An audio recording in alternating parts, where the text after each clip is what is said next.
Good morning. এখন 9:15 বাজে আর সকালের অবস্থা দেখো।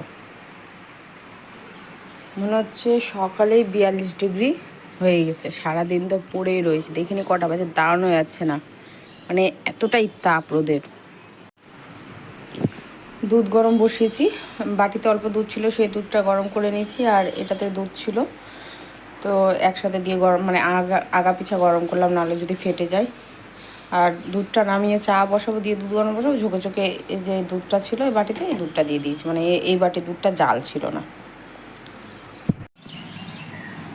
কখন ঘুম থেকে উঠেছি আজকে ঠিক মতো টাইমটা দেখিনি, তখন তোমাদের মনে হয় 8:30 বলেছি, খেয়াল নেই।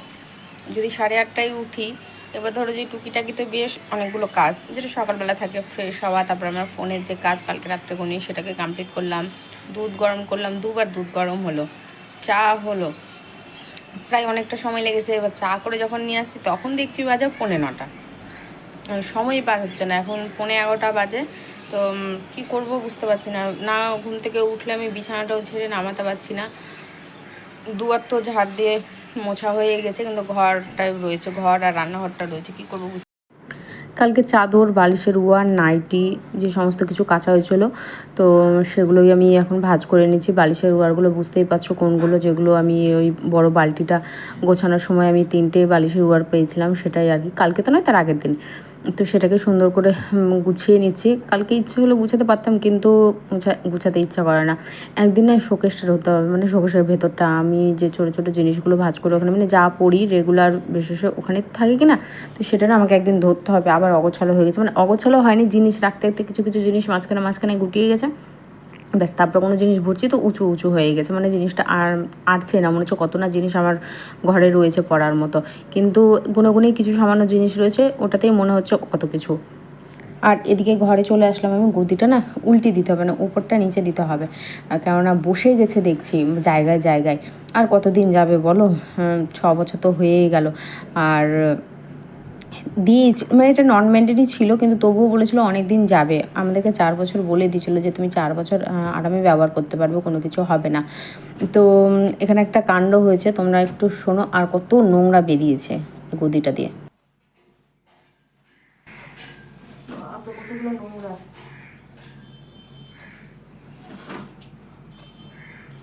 এদিকে আসো তো, আসো তো, আসো তো, তাড়াতাড়ি এসো, তাড়াতাড়ি এসো।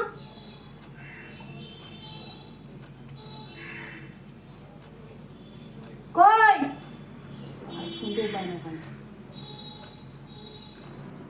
এখানে যে ডাকা হলো, তোমরা শুনতেই পেলে, আমার মুখের অবস্থা তখন আমার এত ভীষণভাবে রাগ উঠেছে, ডেকে যাচ্ছি তাও শুনতে পাচ্ছে না। ওখানে ওয়াইফাইটা পড়ে যাওয়ার মতো অবস্থায় আছে, ওইভাবেই রাখলাম না, আমি এদিকে করতে পারছি না, ওদিকে করতে পারছি, ও শুনতেই পাচ্ছে না। ও বলছে কি, হ্যাঁ আমি তো শুনলাম, আমি জোরকে ডাকছি, আমি ওইভাবে চিৎকার করে আমি জোরকে ডাকবো? আক্কেল জ্ঞান আছে কি নাই তোমার, বিবেক বুদ্ধি আছে কি নাই? আর এখানে বেশ অনেক অনেক কথাই বলা হয়েছে, তো সেটা আমি একটুই করে দিলাম, বন্ধ করে দিলাম। এটা ঘরে সীমাবদ্ধ থাকাটা দরকার আছে। সব কিছু শেয়ার করি ঠিকই আছে, কিন্তু আবার সব কিছু না হলেও ঠিকঠাক, তাই না?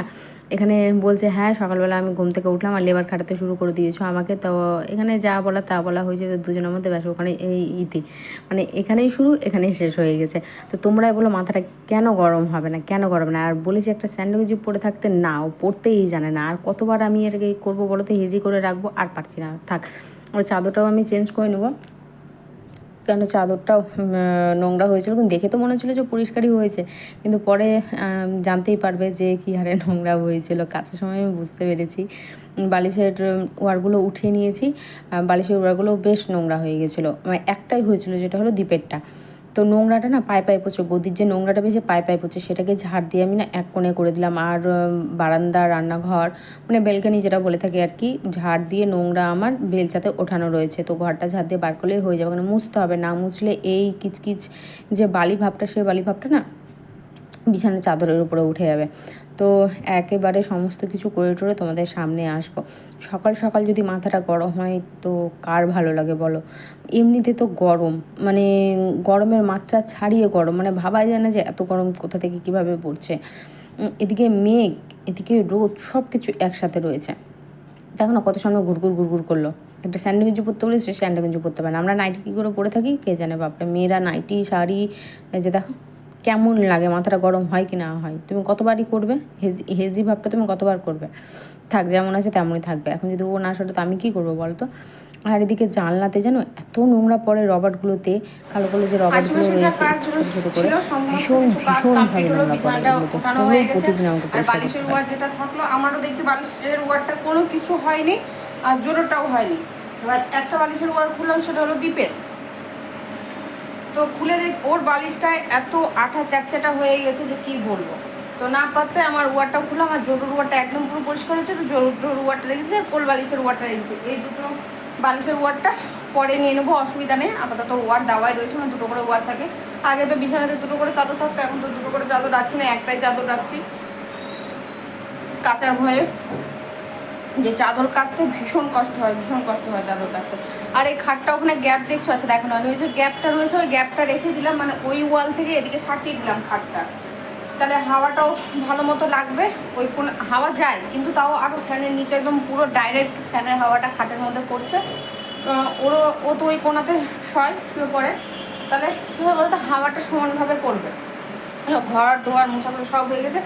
তো যে চাদর আর বালিশ ওয়ারটা উঠলো, আমরা পরিষ্কারই ছিল চাদরটা, তাহলে উঠিয়ে দিলাম। গরমে তো ঘামে একটা দেখবে আঠা আঠা ভাব হয়ে যায়।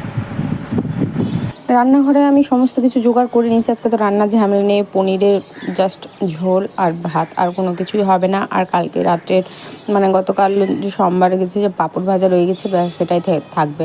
তো এটাই হবে আজকে রান্নাবান্না। তাই একই মাপে দুটোই কেটে নিয়েছি, দেখতেও ভালো লাগবে, খেতেও ভালো লাগবে, তাই না? তো এই লঙ্কাগুলো আমাকে ধুয়ে বেছে রাখতে হবে, তাহলে কি বলো তো, অনেক দিন চলেও যাবে, আর খাওয়ার সময় ধুতেও হবে না, ঝামেলাটা হয় না। বোটা ছাড়িয়ে রোদে রাখবো জলে ধুয়ে। তো বোটাটা ছাড়িয়ে নিয়ে আসি সামনে। তো এবার কথা বলি, এই পনিরটা আনতে গেছে, পনির আর কাঁচা লঙ্কা নিয়ে এসছে, বুঝলে? 12টা 10 গেছে, 12টা 40 এসছে। একটা পনির আর কাঁচা লঙ্কা আনতে গিয়ে যদি আধা ঘন্টা পার করে দিয়ে 1.25 ঘন্টা লাগায়, তাহলে তোমরাই বলো রাগটা কার উঠবে? সকালবেলা তো ওইরকম একটা করলো কাণ্ড কারখানা। এটা সকালবেলা আজকে বলে না, এটা প্রায় প্রতিনিয়ত করে থাকে এই কাণ্ড কারখানাগুলো। কোনো কাজে ওকে সাহায্য করতে পারবে না, যাও বা একটু সাহায্য পাবে তুমি, এমন অবস্থা করে রাখবে, তুমি ভাববে যে তোমার একা করাই অনেক ভালো আছে। সে সময়ে অসময়ে হতেই পারে, কিন্তু না, প্রত্যেকবার তো সবসময় হয় না। এই কীর্তিগেলাই করে থাকে, আর মাথাটা ভীষণভাবে আমার গরম হয়ে যায়। মানুষ ধীরে সুস্থে কাজ করে, ঠিক আছে, 24 ঘন্টা হাতের কাছে ফোন, 24 ঘন্টা ওই ফোনটা দেখলেই আমার মাথাটা গরম হয়ে যায়। কই, আমি যখন রান্না করি, হ্যাঁ, কখনো কখনো আমার গান শুনতে ইচ্ছা করে, তখন নাই গানটা শুনি, ফোনটা এক সাইডেই থাকে। তো ফোনের দিকে তো তাকিয়ে কোনো কাজ করি না আমি। আর বাইরে বাজারে যাই যখন, ধরো সবজি মার্কেট বা মার্কেটে যখন যায়, শপিং মলে কোনো কিছু জিনিস আনতে, মল বলো বা এমনি ফুটপাতের যে বাজারগুলো রয়েছে কাপড় জামার, কই আমি তো ফোন দেখি না। ওই টাইমেও ফোন ভিডিও দেখতে শুরু করে দেবে, ফেসবুক খুলবে, কার সাথে মেসেজ করবে, মানে এই সমস্ত কীর্তিগুলো করতে থাকবে। স্নান হয়ে গেছে, চুল আঁচড়ানোর সময় পাইনি। আর তোমাদের সামনে আসছি, দেখলেই বুঝতে পারবে যে দেখে মনে হবে আমি স্নানই করিনি, জানো তো, এমন পরিস্থিতি হয়ে রয়েছে। মানে জানি না বাবা, কেন যে এইভাবে গরমটা পড়ছে, মানে সহ্যের সীমা পার করে দিচ্ছে। এখানে ম্যাগি মশলা রয়েছে আর গোলমরিচ রয়েছে, যেটা আমি পনিরে দেবো আর কি। এডিটটাও আমাকে জানো তো ডিস্টার্ব করছে ভীষণভাবে, এডিটটা আমার ডিস্টার্ব করছে। এদিকে দুটোই দিয়ে দিয়েছি। আর জিরে গুঁড়ো লঙ্কা গুঁড়োটা একটু দনমানো হয়েছিলাম, তাই আগে দিইনি, তো পরে দিয়েছিলাম, দেখলাম যে খারাপ হয়নি। আর এই জিরে গুঁড়ো দেখবে কোনো ধক থাকে না, কোনো গন্ধই থাকে না, তো দিয়ে দিয়েছি, অসুবিধা হয় না। লঙ্কার গুঁড়ো তো পরেই দিই। রোদে দিয়ে দিচ্ছি ধুয়ে লঙ্কাগুলো। আর পাশ থেকে চিৎকার করছে, চা শুকিয়ে গেল। চিৎকার করার কি আছে বাবা, গ্যাসটা বন্ধ করে দিলে হয়ে গেল না? চা শুকিয়ে গেল। তা আর এদিকে আমাকে এক কথা জিজ্ঞেস করছে যে তোমার গরমটা কোনটা ভালো লাগতো, মালদাতে যে ছিলে গরমটা, সেই গরমটা ভালো লাগতো না, তুমি এখানে এসছো এখানকার গরমটা ভালো লাগছে? ওই কি উত্তর দেবো বলো? আমি উত্তর এটাই দিয়েছি যে আমার শরীর মাথা পুরোটাই সব কিছু গরম হয়ে রয়েছে। তো আমি অনুভবই করতে পারছি না যে কলকাতার গরম ভালো না মালদার গরম ভালো। কি বলবো বলো তো? আর ঘি দেওয়া হয়ে গেছে আমার, মানে সবেমাত্র ঘিটা দিলাম, গ্যাসটা বন্ধ করলাম। তো কেমন হয়েছে অবশ্যই জানিও। জিরে গুঁড়োটা পর থেকে দিয়েছি ঠিকই, কিন্তু খারাপ হয়নি। এই জিরে গুঁড়োর কোনো ঢক থাকে না, এই নামে জিরে গুঁড়ো, আর আমি পছন্দও করে না, নিয়ে এসছে তাই কাছে স্নান করে বেরিয়ে চুল টুল কিছু আঁচড়ানো হয়নি, সোজা চলে গেছিলাম রান্নাঘরে, রান্না করলাম তরকারি দেখলে, ভাত তো হয়েই গেছিলো। এখন চাদর বালিশের ওয়ার আমার নাইটিটা রয়েছে, সেটাকে আমাকে মেলতে হবে। যা রোদ্দুর, চাদর বাইরে মেলে আসাও যাবে না, কালকে না সাদা চাদরটা ছিল তাই বাইরে মেলে এসেছিলাম। দেখা যাক এখানকার যদি নাইটিগুলো যদি শুকিয়ে যায় তাহলে এখানেই মেলে দেবো। হালকা চাদর তো, এই চাদরটা কাচতে আমার কষ্টটা হয় না। তোমার এই চাদরটা আর হলো সাদা চাদরটা মানে একদমই হালকা কিনা, জোরে থুপকে একটু দু হাতে দুটাবে জোরে থুপ করলে না পরিষ্কার হয়ে যায়। আর চাদরটা নোংরা হয়নি বলেছিলাম, উড়ে সর্বনাশ কি যে নোংরা বেরিয়েছে, তোমাদেরকে কি বলবো, কালো কালো নোংরা বেরিয়েছে। চাদরটাতে পরিষ্কার হয়েছে যে বোঝাই যাচ্ছে পরিষ্কার হলো।